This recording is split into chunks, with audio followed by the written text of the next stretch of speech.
Hello guys welcome back to a new video. आजकेर भिडियोटा হচ্ছে একদম মিক্স। আজকে আমি কথা বলবো এমবিএ প্রোজ অ্যান্ড কনস সম্পর্কে। এটার মানে হচ্ছে এমবিএ এর কিছু ভালো দিক আর এমবিএ এর কিছু খারাপ দিক, দুটো দিক সম্পর্কেই আজকে আমি আলোচনা করব। আজকে আমি তোমাদের জানাবো যে এমবিএ করলে তোমরা কি কি বেনিফিট পাবে, কি কি ভালো জিনিস আছে এটার, আর তার সাথে এটাও জানাবো এমবিএ করার সাথে কি কি খারাপ অ্যাডভান্টেজেসও আছে, খারাপ দিকও, কি কি চ্যালেঞ্জেস তোমাদের হতে পারে, কি কি খারাপ দিক তোমরা দেখতে পারো। তোমরা আগে থেকে যদি এই খারাপ দিকগুলো জেনে যাও তাহলে পরে গিয়ে তোমাদের অনেকটা ভালো হবে, অনেকটা তোমরা মেন্টালি প্রিপেয়ার থাকবে এই জিনিসগুলোর জন্য, যে এই জিনিসগুলো তোমরা অলরেডি জেনে এসেছো, তো তোমাদের মেন্টালি অনেক প্রিপারেশনও থাকবে। তো চলো ভিডিওটা স্টার্ট করা যাক।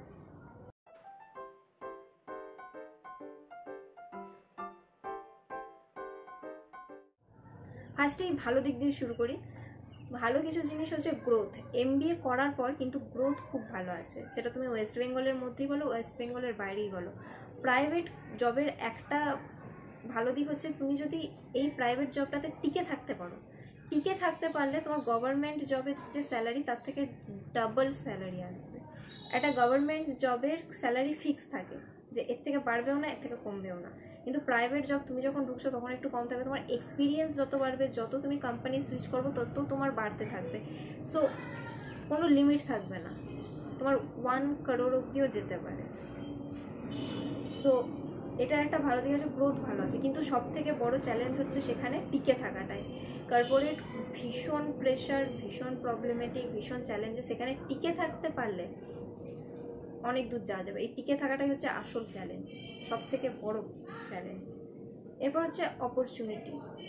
তোমরা অনেক অপরচুনিটি পাবে। প্রাইভেট সেক্টর হলে না, প্রাইভেট সেক্টরে সব কিছু একদম লাইফস্টাইল ভীষণ লাক্সারিয়াস, তো সেখানে তোমরা অনেক রকম অপরচুনিটি পাবে, অনেক মানুষের সাথে কথা বলতে পারবে, অনেক মানুষের সাথে দেখা করতে পারবে, অনেক জায়গায় তোমরা যেতে পারবে, যেমন বিজনেস ট্রিপ থাকে, আরও অনেক পার্টিস থাকে, সেখানে তোমার অপরচুনিটি অনেক পাবে তোমার লাইফে।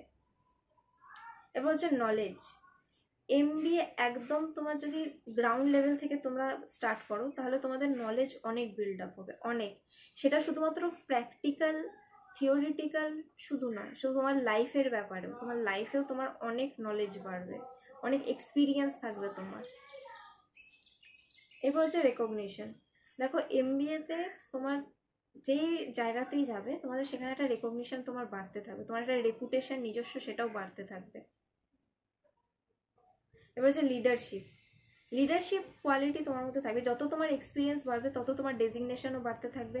5 বছরে তুমি যদি অ্যাসিস্ট্যান্ট ম্যানেজার হয়ে যাও, তোমার আন্ডারে একটা টিম কাজ করবে, তোমার আন্ডারে জুনিয়ররা কাজ করবে, সে একটা লিডারশিপ তোমার চলে আসবে সেই মধ্যে। একটা লিডারশিপ, যারা একটা টিম ম্যানেজ করতে পছন্দ করে, যাদের একটা লিডারশিপ কোয়ালিটি আছে, তাদের জন্য এটা খুব ভালো। Packages, confidence. দেখো কনফিডেন্স তোমার বিল্ড আপ হবে, যত তুমি প্রাইভেট সেক্টরে কাজ করবে না তত তোমার কনফিডেন্স বিল্ড আপ হবে, আর এই কনফিডেন্সটা তোমার রিয়েল লাইফে খুব কাজে লাগবে। প্যাকেজ তোমার ডিপেন্ড করছে, প্যাকেজ তোমার হাই হতেও পারে আর লো হতে পারে, বাট যদি বাইরে যাওয়ার চেষ্টা করো তাহলে প্যাকেজ তো ভীষণ হাই। তো এই ছিল কিছু ভালো দিক। এরপর চলো শুরু করি খারাপ দিকগুলো নিয়ে। খারাপ হচ্ছে ফার্স্টে যেটা, সেটা হচ্ছে এক্সপেন্সিভ, ভীষণ দামি। এটা সব থেকে বড় ডিসঅ্যাডভান্টেজ এগুলো আমার মনে হয়। এমবিএ কোর্স প্রাইভেট কলেজে ভীষণ টাকা, 5 লাখ মিনিমাম। 5 লাখ টাকা হচ্ছে সব থেকে কম বলছেন, 5 থেকে 10 লাখের মধ্যে এই কোর্সের ফিজ আসে, যেটা একটা মধ্যবিত্ত ফ্যামিলি আর একটা নিম্নবিত্ত ফ্যামিলির পক্ষে অসম্ভব। লোন নিতেও ভয় লাগবে, যে এত টাকার যে লোন নিচ্ছ 5 লাখ 6 লাখ টাকার, এটা আমি শোধ করতে পারবো তো, এটারও একটা চাপ থাকে। এরপর হচ্ছে স্ট্রেস।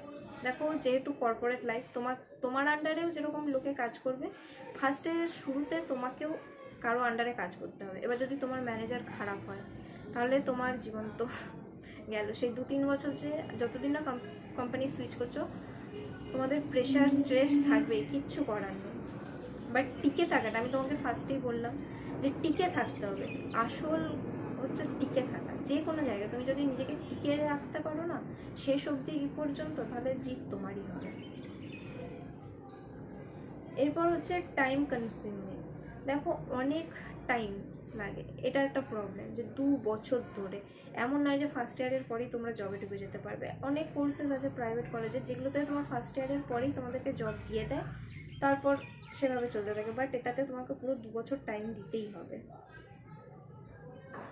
এরপর হচ্ছে ওভার হাইট।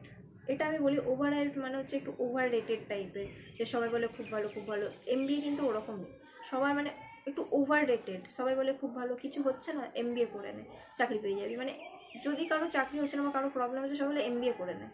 মানে এরকম কিন্তু এত ইজি নয় এমবিএটা, যে এমবিএ করে নেয় এরকম বললেই করা যায় না।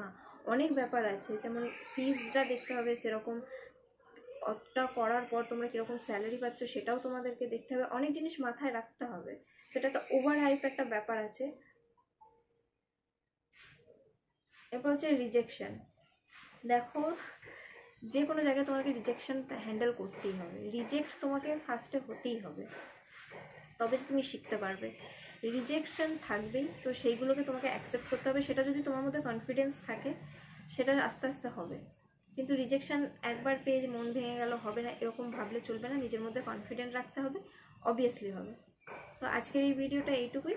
তোমাদের যদি ভালো লেগে থাকে অবশ্যই লাইক, শেয়ার এবং সাবস্ক্রাইব করে দিও। যদি কোনো প্রশ্ন থাকে অবশ্যই আমাকে কমেন্ট সেকশনে জানাতে পারো। তো টাটা গাইস, দেখা হচ্ছে পরের ভিডিওতে, টাটা।